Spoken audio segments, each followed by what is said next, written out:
it's my absolute pleasure to introduce our speaker today, Cindi Roberts. Cindi is passionate about helping women recover from alcohol use disorder and encouraging women to find their joy and confidence in navigating their intimate relationships. She has over 25 years of experience as a sexual health and wellness educator and is also a certified professional recovery coach. Cindi loves to support women who are struggling to find their inner passion for life and who want to focus on finding and recovering sexual sparks. And we're so excited to have you today. Cindi, let me spotlight you. Thank you. Go ahead and take it away. You're welcome. Well, thank you, Kelly. Thank you, She Recovers, for inviting me to be a part of this. I'm so excited. It's one of my favorite topics. It's been one of my favorite topics, gosh, for over half my life. Like, I just love to talk about intimacy and sexual health and helping women, helping men. That's what I've done for so long, but specifically focusing on women in recovery, which is something that's been kind of near and dear to my heart. I'm also in recovery. I'm 5.5 years sober. And so I'm in recovery from alcohol use disorder. And it has been, for me, very interesting to kind of intersect the field of sexual wellness. And here we are in recovery from alcohol use disorder. And so I was like, well, how can I make those two connect? Do they connect? Because that's all I have experience with professionally, was talking about sexual health. And now I have this newfound passion and joy for sharing everything about recovery. And what I found in my conversations with a lot of women was that they're struggling with their sexuality. They're struggling with their relationships. They're struggling with their intimacy. So I also felt like nobody was talking about it. So that's why I love that She Recovers has kind of spotlighted this as a topic for us to talk about today, because it's something that I think that we could probably spend hours and hours talking about. And so that's why I hope that just in this little bit of time that I can share a little bit of insight with you, and that I can also share some specific things for you to take forward in your relationship with yourself, and also your relationship with your partner, if you choose, and something that then you can kind of implement kind of going forward. Because I feel like a lot of times, like we get into this place of talking about these things that, this is what's happened and this is where I'm at. And I'm really more of a proactive, let's get solution focused. Let's try this. Let's do this.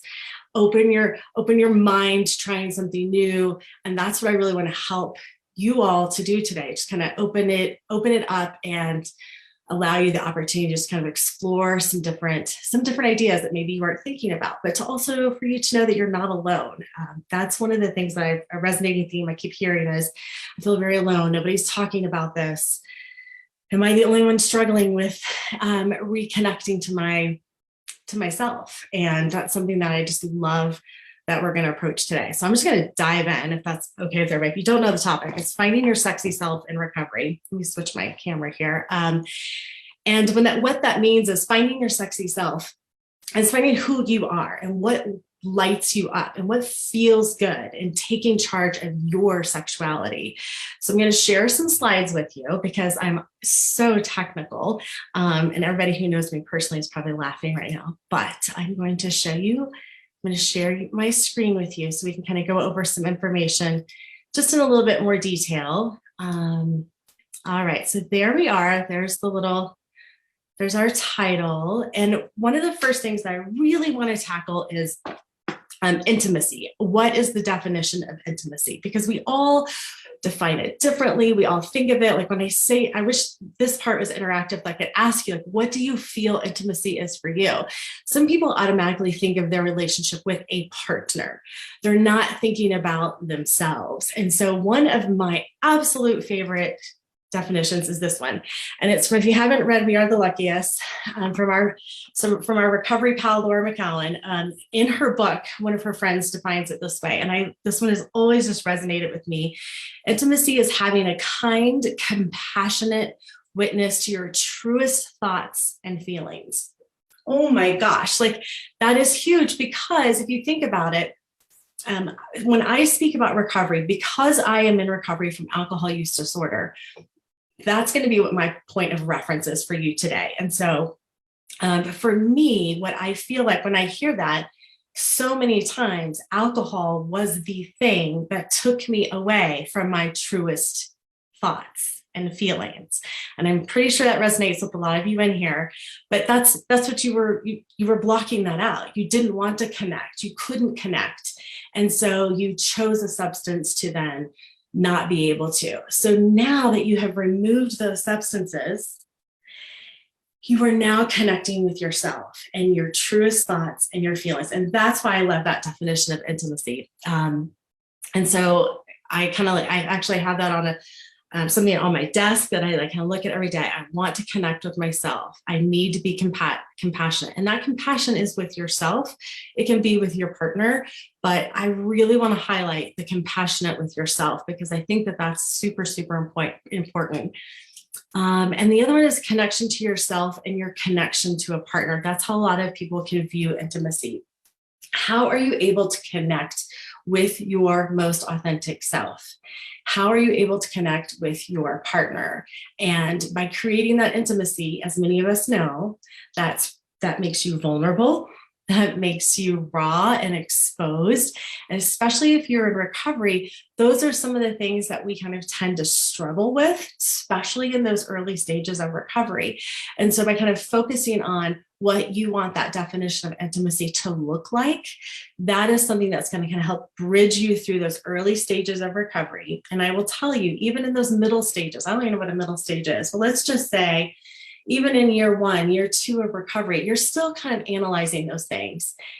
Inside and outside of recovery, if we were even to have a conversation with women who are not even in recovery, right? Like our non-sober friend, they even struggle with what is that intimacy. So for us, aren't we lucky? We really are lucky, because now we are able to kind of sense and feel everything. And I know that some of you are like, I don't really want to sense and feel everything. But it's allowing us to connect to that part of intimacy that a lot of people want to avoid. So first of all, kudos to us, because we're opening the door to that, right? We're having that conversation. And it's also about, for me, intimacy is really about how to connect with your body and rekindling that pleasure as well, which will kind of bring us into our next section. But I also feel like with the intimacy, it's about your sexual wellness. Now, when I say that, I know many of you are probably thinking like, oh, sexual wellness, that sounds like, do I know where my body parts are? Do I know what my body does? And so I do want to say right now, I probably should have said this at the beginning, but hopefully, if you're on this webinar or on this Facebook Live, there are going to be words that I will use that if you have little ears in the room, or people who, if you're at work and you don't want to have your coworkers hearing, we may be saying some terms, right? So we're going to be, obviously we're talking about sex, we're going to be talking about our bodies. So just let me preface that. So put your earbuds in if you haven't already. But when you get back to the sexual wellness, it's not just like the physical part, it's also the psychological part. It's the emotional part. It's the social part of your overall sexual wellness. And so that's feeling empowered. It's creating boundaries. It's feeling comfortable with yourself and with your body and with your relationship, and being able to speak up and say what you want. That is a measure of intimacy as well. It's checking in with that sexual wellness radar that we all should have. Because if we're in recovery, we weren't always like, when we weren't in recovery, when we were in our days of using, we weren't always connecting with that, right? And so this is something that's kind of new to a lot of us, and that is totally okay. We're all exploring this together. So what I want to talk about next is how we kind of reconnect to ourselves, and how we, here we go, how we connect with our body. So let me go back to that. All right, so the connection with the body. One of the first things that we need to do is, what feels good? What feels good? We don't ever take the time to kind of check in with ourselves. One of the mistakes, that's not a mistake, one of the things that I find a lot of my clients will say is, well, my partner isn't doing it right. My partner doesn't know. My partner, well, do you know? And that's one of the questions that I really encourage everyone to ask themselves is, what feels good to you? You can't expect your partner to know if you don't know yourself. So number one is identifying with yourself that you have a right to sexual pleasure. you have a right to that. Like, that is beautiful. That is your gift to yourself. So by knowing that and kind of having that as your mantra, like, I have a right to sexual pleasure. I'm going to figure this out. I haven't had an orgasm in 4 years. I don't even know what that is like. I've heard about it, but I'm not really sure. Or I used to have them all the time, but I haven't had them anymore. Or since I stopped using, I haven't had any. Well, was it really an orgasm? So those are the kind of the connection questions you need to ask yourself in order to kind of get connected with your own sexual wellness, your intimacy radar, connecting with your body. So what actually feels good? And this is then going to connect to your sexual self-esteem. Self-esteem is such a buzzword, right? Like, what we do is, how do we feel? How do we feel confident? Are we comparing ourselves to other people? When you do a sexual self-esteem, what that is allowing you positive self-talk. And in order to do that, it's really connecting with your mind and like, am I good? I don't know. What does good mean? How do I even measure that? And so checking in with yourself and allowing yourself to feel confident about what your body can do sexually and intimately. And that's beautiful. That's a beautiful gift you can give yourself. So that may require a lot of positive self-talk. It can also require good vibrations. Laughing because for those of you that don't know about me, so in my past professional experience for 14 years, I worked for a company that sold sexual enhancement products, relationship enhancement products. Oh, there were so many little key like terms that we used for it, but basically it was vibrators and things like that. And so one of the things that I had to really come to terms with is when I was representing those products and teaching women how to not only sell the products, but to also use them. One of the things that was really difficult is I always prefaced it with, you need to be able to relax. And in order to use that, was always required for me. And my mindset was to, at the time was like, do enjoy some alcohol, have some, and so it was really kind of reframing that. Now here I am in sobriety. And how beautiful is it that we can then have we can connect in that way and not have to use those things. What alcohol would do is it really numbed all those nerve endings. And so what was I doing? What was I thinking, telling people that, right? And so experiencing good vibes, if it is something that you're open to, maybe you haven't been in the past. Maybe you've been with a partner who doesn't enjoy those things. Maybe you're solo now and you're like, bring it, let's do it, but I don't know how to do it. There are just a million different things that you can choose as far as relationship enhancement products to be able to kind of explore your body, explore what works. Do you want something that stimulates the clitoris? Do you want something that it's to stimulate the vaginal canal? Do you want something to, so those are kind of the things, the conversations that you can start having with yourself. And that's so fun because you, remember, have the right to sexual pleasure. You have the right to please yourself. And so that's one of the things that I always will encourage my clients to do is like, is that something that you're interested in? Do you even know how to do that? Do you even know where to start? And so, and that's masturbation, something sexual self-pleasure. You can call it whatever word you want to use it, but taking the time to do that is going to allow you to connect with your body, allow you to learn what feels good. And then if you choose to, you can share that with your partner, taking charge in that aspect. So masturbation is just a natural opportunity to explore your body, nothing else. And so that's why that would be one of the things I would definitely recommend. Being alone. Let me see if I can go to the next one here. Being alone and checking it out. That is exactly what it needs. It is time to be alone with your body. And if this feels comfortable to you, one of the great things is to sit in front of a mirror. Check it out. Look at how beautiful you are. If that's difficult for you, you don't have to do this. This is just a one suggestion, because I know for someone with some body image issues, If it's something that you're working through, you're in recovery from other aspects like that, that is something that, maybe you can talk with your therapist through. Maybe you will slowly get to that point. But if you're willing and able, you feel like you can get in front of a mirror, check yourself out, especially in your parts of your genitalia. Like I would totally do that. Just, sit in front of a mirror and look and see where the things are. And so I do feel, even outside of the world of recovery, I often found that a lot of women just didn't know where their body parts were. Some of you might be giggling at that or roll your eyes, but it is true. And it's something that it took me a while to understand. Like, what do you mean you don't know where that is? How did you not figure that out? And it really is an educator. It is about stepping back and learning that knowing that not everybody knows where those things are. So for me, it's not an assumption that everyone that I potentially work with, knows that where those things are. And so kind of being alone with it and learning what feels good is going to be one of the things that will help get you in a really deeper connection with your body. Another suggestion would be to,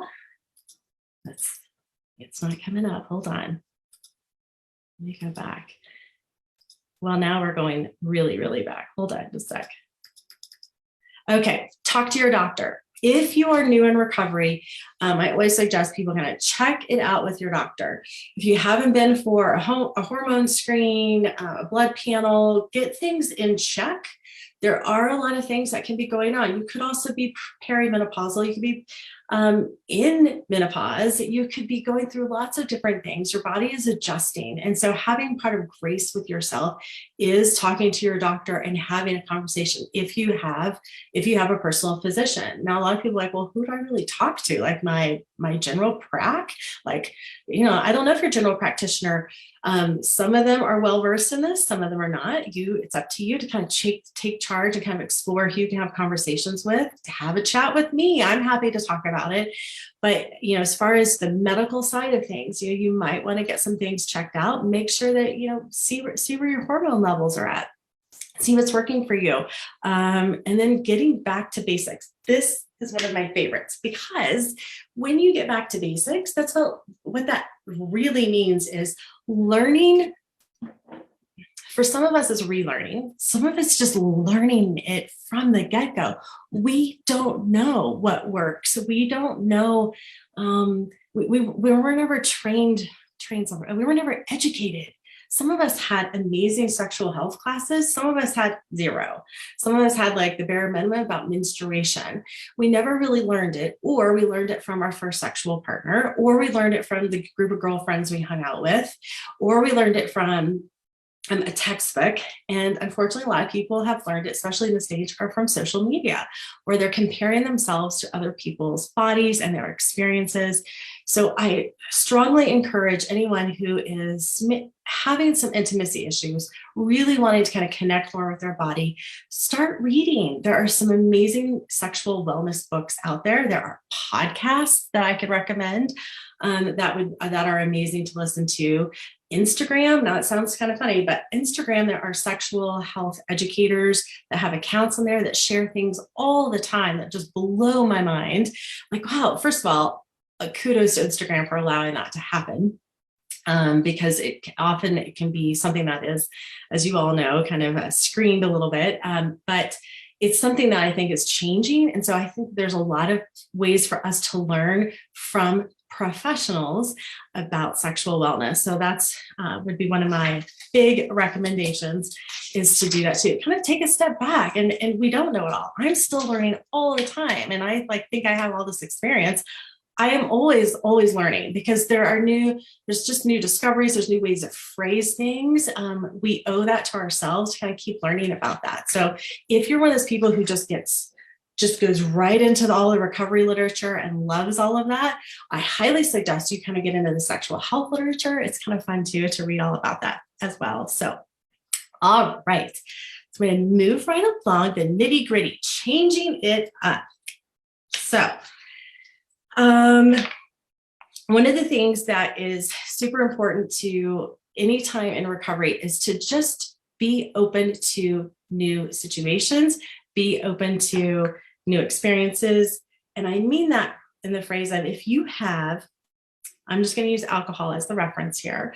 So if you have been with your partner and you have always, prior to recovery, have always had something to drink, right? A lot of people will, as we all know, media kind of like really infiltrates our minds with it. We need to loosen up. It helps you feel sexier. It helps you feel prettier. It helps loosen up that sexual response. Well, I will tell you, and as many of you probably know, we can read all the literature on that. We know that that is not true. But if for you, you have always associated a sexual experience with a bottle of wine first, or whatever it might be, changing the things up with your partner or with yourself can really kind of reframe that in your head. So that means if you have always had sex in the same place in your house, it's time to be creative, try it somewhere else. And then maybe in your mind, you won't make that social connection that you had with, every time I had sex in this room, I always did 2 shots of something, right? So it's kind of reframing that, and it may not be as much of a trigger if you can find a different scenario, find a different place to have a sexual encounter. We know that alcohol just kind of turns off that part of the brain that kind of made you feel self-conscious. Right? And so now you're super self-conscious. You're starting to think about things more. Do I look right? Am I holding myself right? Do I smell? Do I smell good? Do I smell bad? How do I, like, all of those things, all of those thoughts start to creep into our mind. And we all know that that can kind of take away from the intimate moment. And so kind of changing the setting, one of the big recommendations I always make is to just dim the lights. Do it in the dark.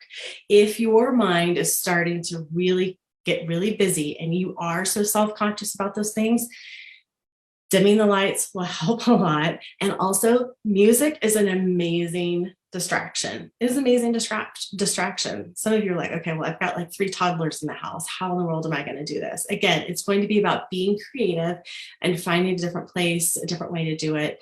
If you have that time, crank up the music, dim the lights, light some candles, try something new.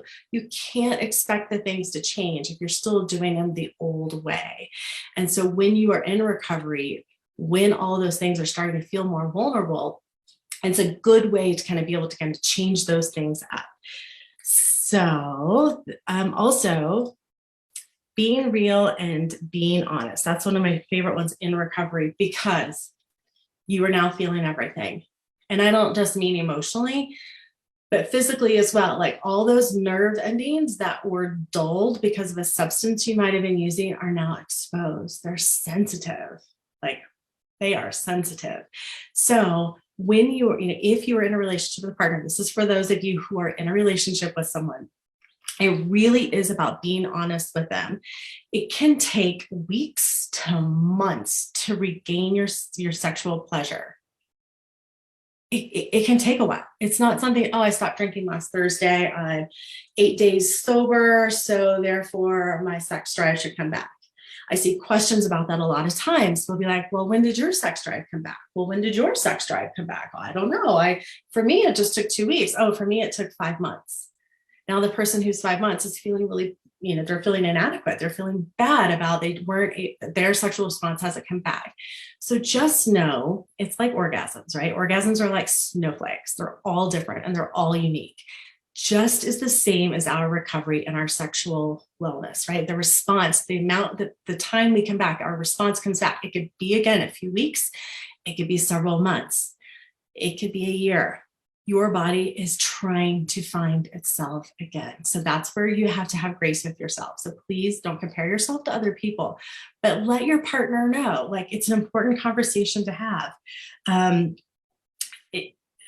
You say to your partner, hey, like, this isn't about you right now. This is about me relearning some things. I so appreciate you being kind and patient with me. Sometimes for your partner, that's what they need to hear, because then they're thinking, well, it's about me. Oh no, like, she doesn't like me anymore. Oh my God. Like, for you, kind of clearing that, that's kind of like relationship 101, right? So making it about yourself. And so, just having some grace with them, and being open and honest with your partner, and, just, hey, look, I actually have never been intimate with anyone without having some alcohol first. Never. Like, I can maybe one time.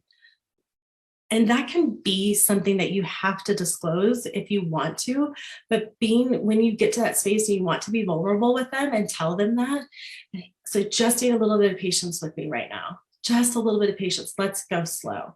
So that's the part of the being real and the being honest, and doing it different. And that's one of the things that I feel like we really need to concentrate for us. And then for men, I just want to say here, if a male that is in recovery, alcohol is the main cause of sexual dysfunction in men. So they're also learning. So if you know someone who is in recovery, a man that is in recovery as well, like, that's a big thing for them to have to relearn too. So just some patience and grace there. So, and then also finally, I wanted to say, be okay with adapting your definition of what good sex is. Be fluid with it. Know that it's changing. What felt good to you before might feel differently now, or what didn't feel good to you before might be something you have to kind of open up and explore now going forward. So being okay with changing that definition for yourself. Things that may have been intimidating may not be as intimidating now. And so one of the suggestions I meant to say earlier about with your partner is, when you have to take it slow, changing that definition of good sex is also changing how you approach it. So it could also be creating eye contact. And I think that foreplay is something that's often missed in before recovery, when we're in our substance using days. It's something that, okay, let's hurry up, let's get this over with. Like, I'm amazing and I'm awesome, let's just go for it. When you're in recovery, it's going to take more time to build up to hitting sexual peak. And so what that will mean for you is a lot more foreplay, which is in that intimate connection.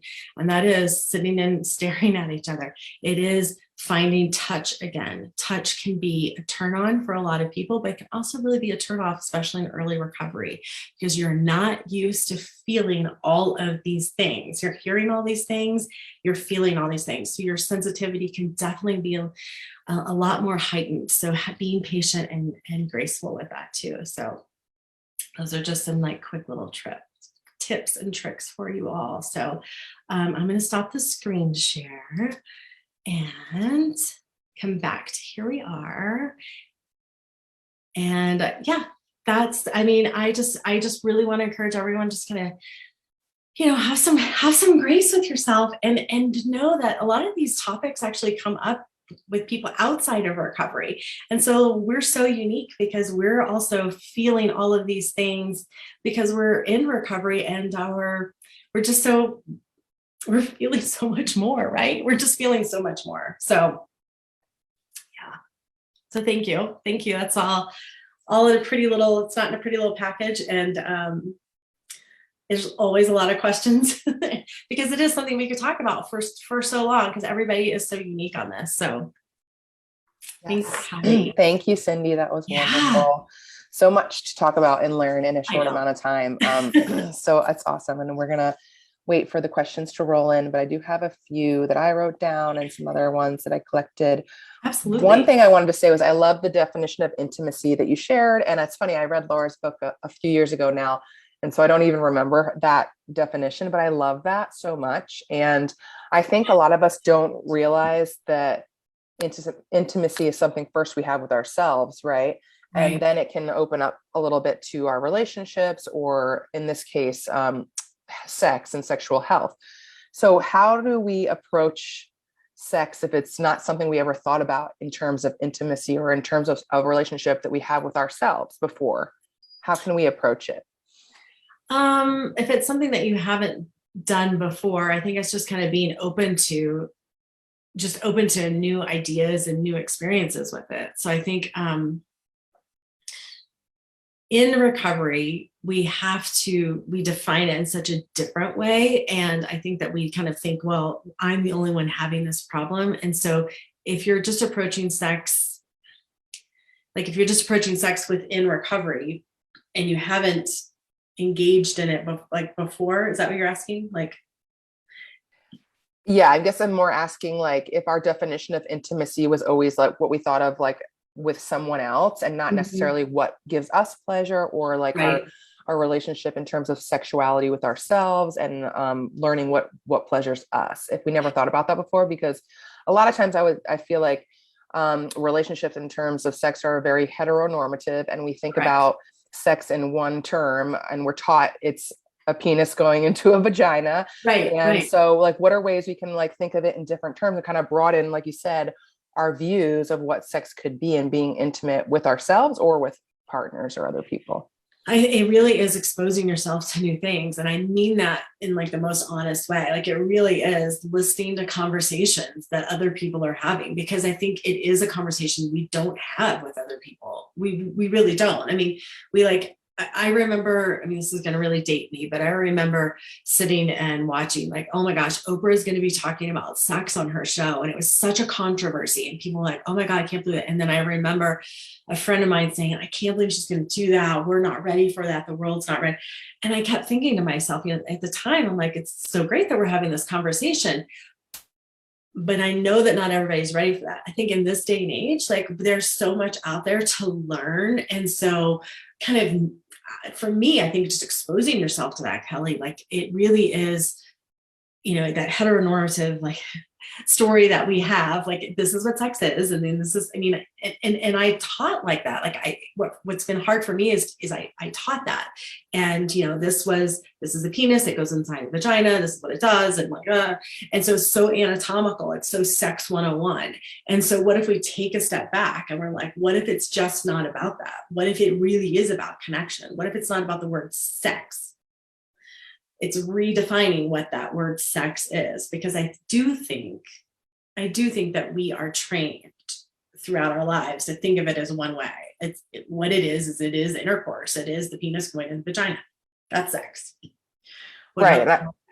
Yeah. Go ahead. Sorry. Yeah, no, I mean, it's true. And so like, how can we change that? And I think it's simply for a person who doesn't have any, sex ed professional experience, right? If it's just the everybody, which is 99% of everyone else, it's really about it hearing and hearing about that and like exposing yourself to people having these conversations. Like that's the beauty to me of like podcasts, things like that. I'm like, I'll still hear things. I'm like, God, I never thought of it like that. We've been so focused on sex and not intimacy. And what is sex? Like, is it just penetrative sex? Like, let's talk about oral sex. Let's talk about anal sex. Let's talk about like, there's so many different facets to it. And so I don't know, like I could talk about it forever, but I know not everybody wants to talk about that. But yeah, I think it's such a fun topic to talk about. And it is true. I think many of us were raised to think of it in one way. yes. So opening our minds up to the fact that, oh, sex can be like intense flirting. It can be, like you said, touch, and learning what kind of touch feels good to you, especially in recovery. Because like you said, I think our worlds can get turned around and we might not like what we thought we liked when we're using substances. We might not like who we liked. Right. Exactly. Our sexuality, our identities could shift. Sure. So, yeah. I want to acknowledge that as well.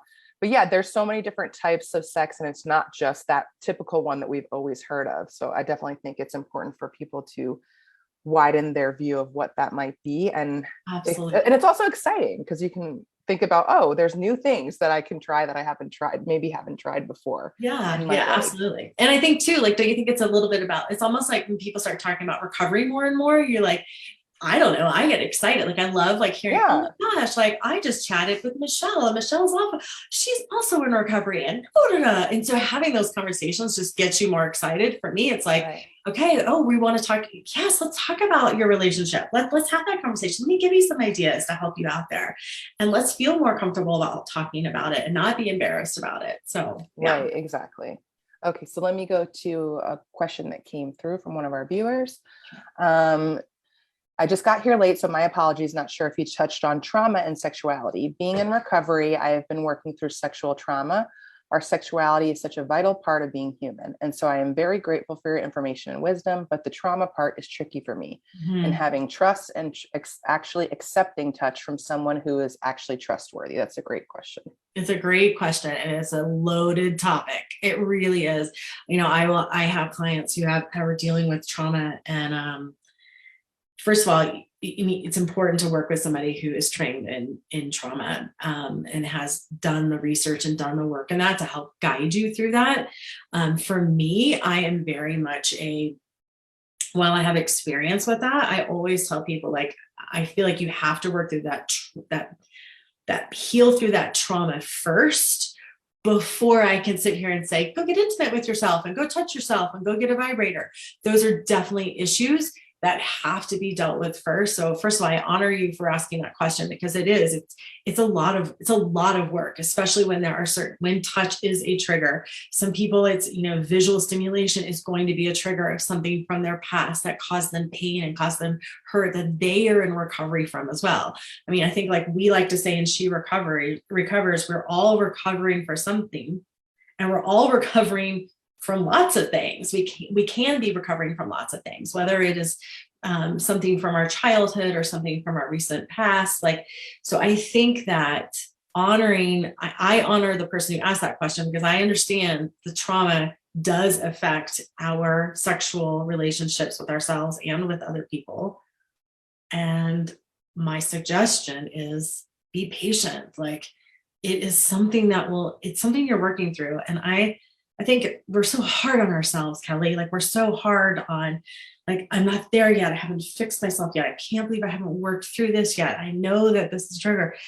Just be patient. Like, you are doing the work. God, I mean, all of us in active recovery, we are doing the work. And I just want to celebrate. I always want to celebrate us. And so that, I don't know, I just feel like with the trauma piece, like, it's a lot to get through. And, you'll get there. And it's going to be on your own terms. And I just ask that you don't compare yourself to other people. You don't, like, you're going to do this in your own way, and be patient, and always just kind of recheck in with yourself, because that's what's going to matter in the end. It's going to come back to you checking in with yourself and what you feels good to you. And so that's how I see it. Right. And having a history of sexual trauma definitely complicates things. I consider myself in recovery from sexual assault, so I understand this question a little bit. And it's hard to think of our sexual selves and our healthy selves and our healing selves now, and also work through that. So I very much appreciate that. And I think what you said, Cindi, is great, that we need time, and that what our sexual selves might look like right now might not look like what it looks like 5 years from now. Maybe it'll be a little bit different. Maybe it'll be a little bit more progressive or different. Right. I echo what you said, and just ask this person to honor where they are right now. For sure. Okay. That's great. So our next question: I am in recovery from depression, and although I feel happy in my life now, I am still very anxious and stressed out. I also don't think I have ever been comfortable having sex or being intimate with someone. It is such a high stress area for me. Will I ever be able to enjoy it? Looking at myself in a mirror is so cringe. I hate my body so much, and I can't even imagine how I would do that. First of all, I love you. I just want to give love to you, because I hear that. I've been in that place. And so I just know that, again, this sounds repetitive, but it really is the learning to love yourself piece of it is something obviously this person is working on. And I appreciate that. There is a lot of anxiety when you are suffering from anxiety on top of depression, and let alone, I can't assume that this person may be taking medicine for it. I'm not sure, but part of all of that process of kind of healing through that, whether it's self-medicating with prescriptions or not, those also affect all of everything inside of us as well. And so I realized that taking a look at your body feels a little cringe to you, but maybe taking it slower for you. So that probably did freak you out when I said, spread your legs and look in a mirror and sit on the ground and get your, and look, that is too much for you. So don't do it. Just don't do it. But maybe take your shirt off and maybe look at your breasts and look how beautiful, and give yourself some self-affirmation. Let's take it back a step, right? Like, let me write you some Post-it notes so I can stick on your mirror. And it sounds so simple, but it really is that self-talk, that personal, like, I would love for you who wrote this question to really kind of infiltrate your head with some positive self-talk. I mean, I know, Kelly, we could talk forever about body image issues and how that has affected women, And so right now what I'm feeling from her is like, if you do have some anxiety about it, that's fine. Take a small step. What feels good to you? Like, what could you just look at one breast? Could you look at both breasts? Could you, maybe turn around and look at your cute tushy? Like, I don't know what feels good for you, but maybe just try it slowly.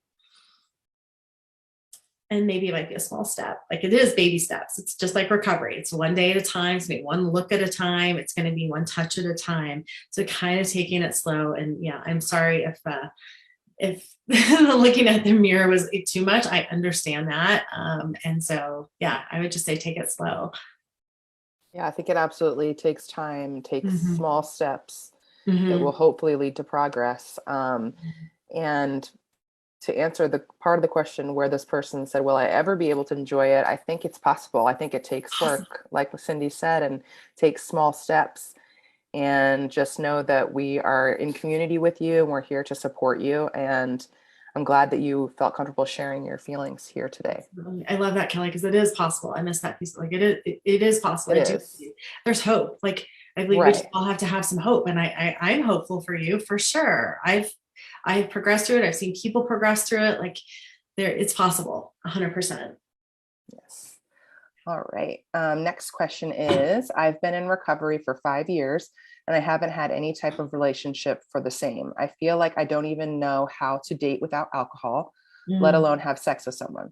I did go to my gynecologist and got some estrogen since I'm in menopause, which did help me start thinking about sex.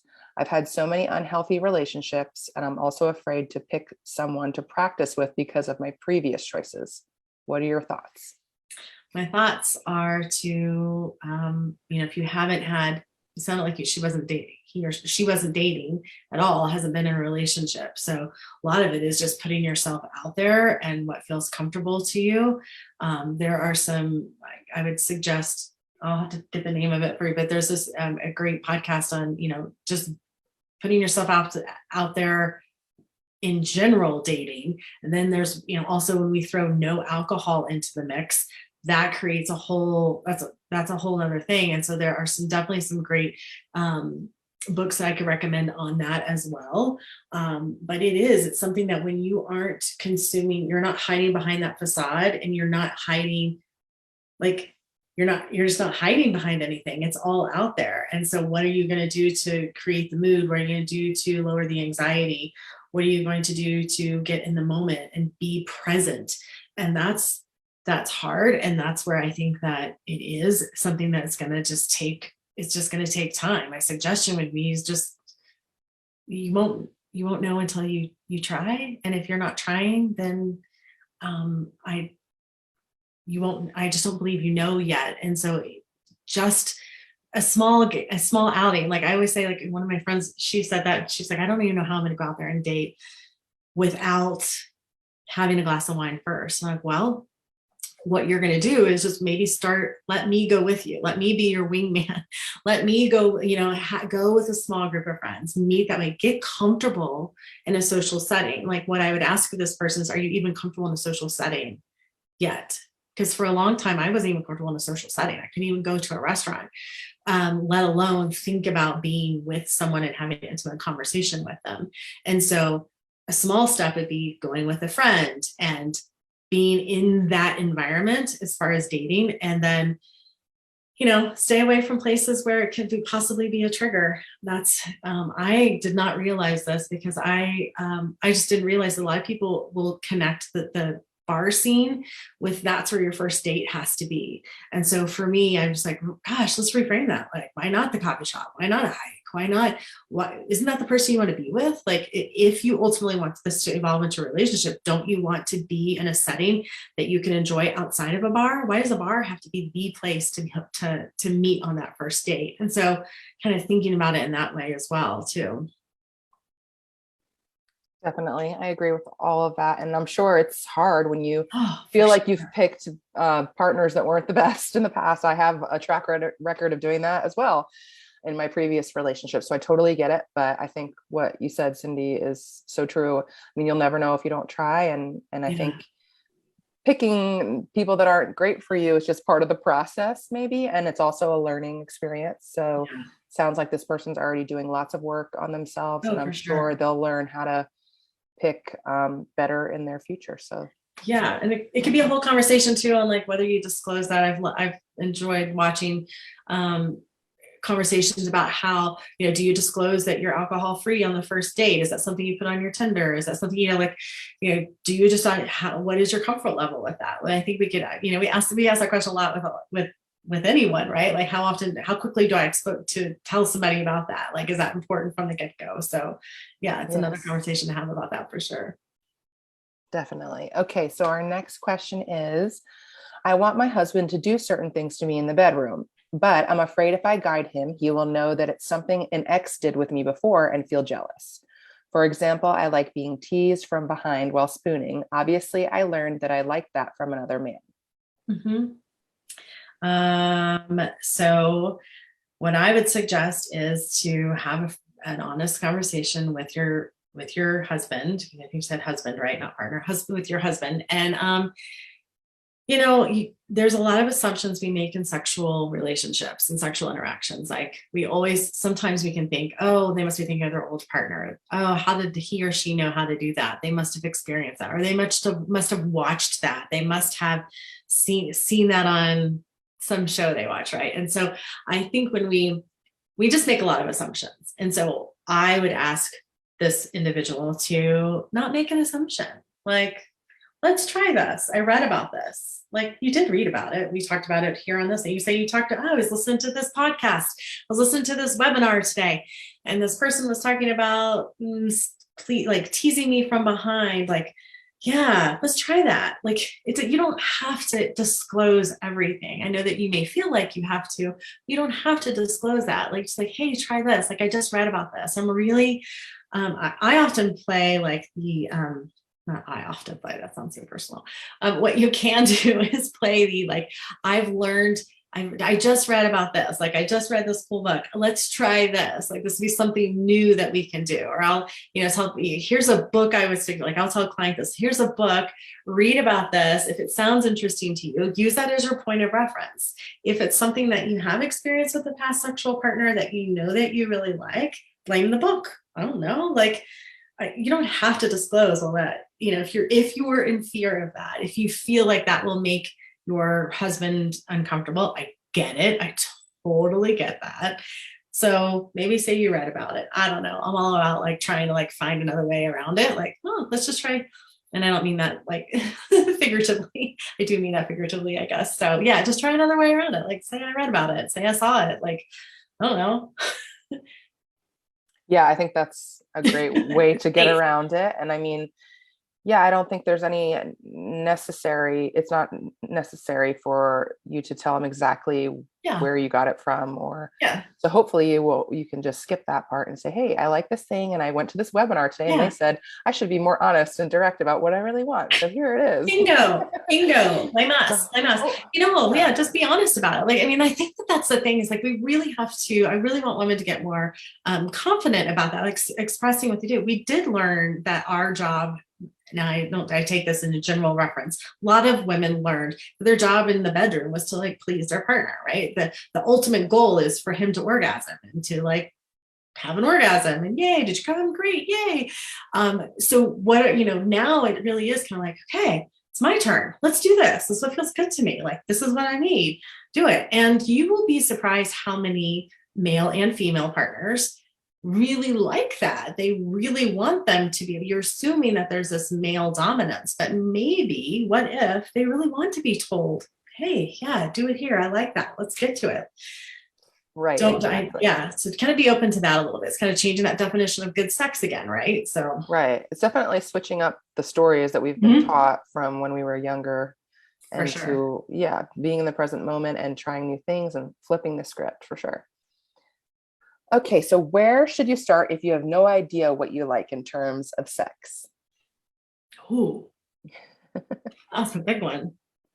Where should you start if you have no, start with your hands?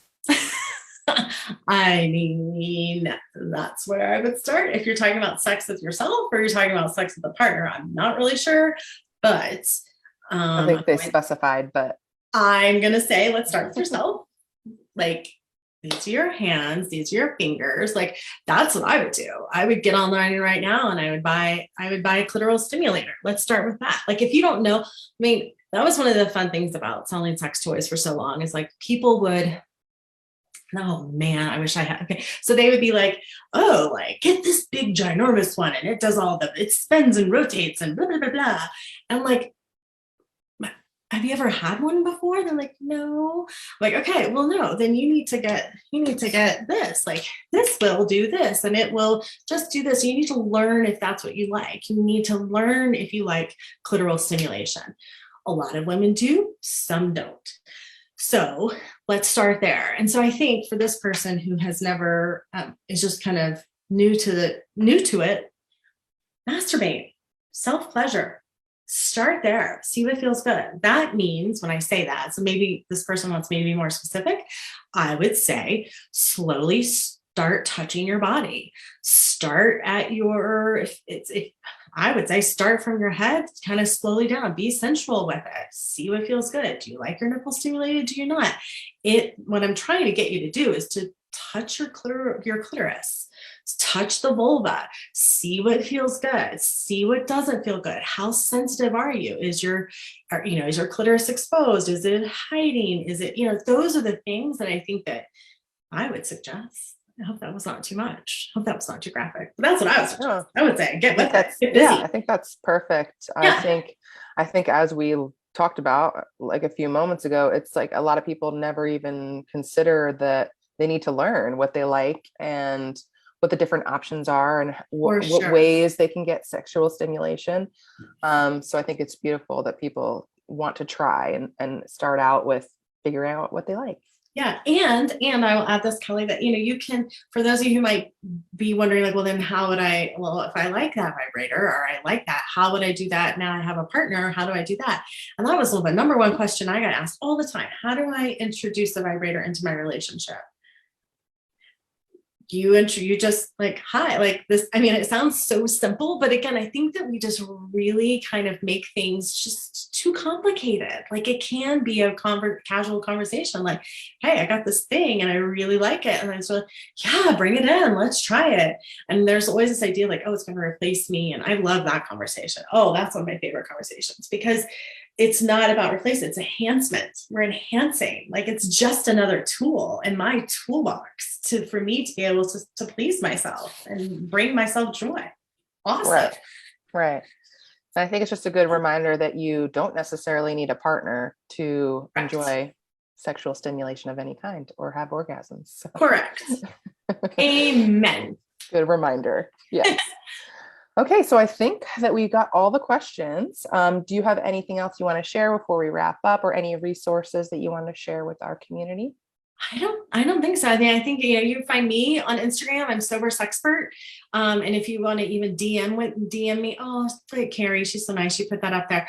You can DM me if you have specific questions. I realize that it's not something everybody feels comfortable asking in a Facebook Live or on a webinar. So find me there. You can DM me, or you can send me a message through my website. And I'm happy to help answer some questions for you, or I can direct you to some books to read if that feels better for you, just to kind of start learning about yourself and relationships, and just honoring what you want and being confident in the bedroom too. Wonderful. Thank you so much, Cindi, for your time and for your heart and for your experience. And thank you to everyone who makes this series possible. And most importantly, to all of our viewers who showed up today and held space and brought forward your questions. We truly are stronger together. Our signature conference, She Recovers in Miami, will be held April 22nd to the 24th. To reserve your ticket for the virtual event, please visit sherecovers.org/Miami virtual and register today. We can't wait to see all of you there or inside the virtual platform. And just a reminder, next Monday, April 18th, there will be no Mental Health Monday session because we're all preparing for the conference. So that one has been paused. To learn more about Mental Health Monday and all of our upcoming sessions, please visit sherecovers.org/Mental Health Mondays. And for more information about She Recovers Foundation and all of our recovery-focused programs, resources, and touch points, please visit sherecovers.org.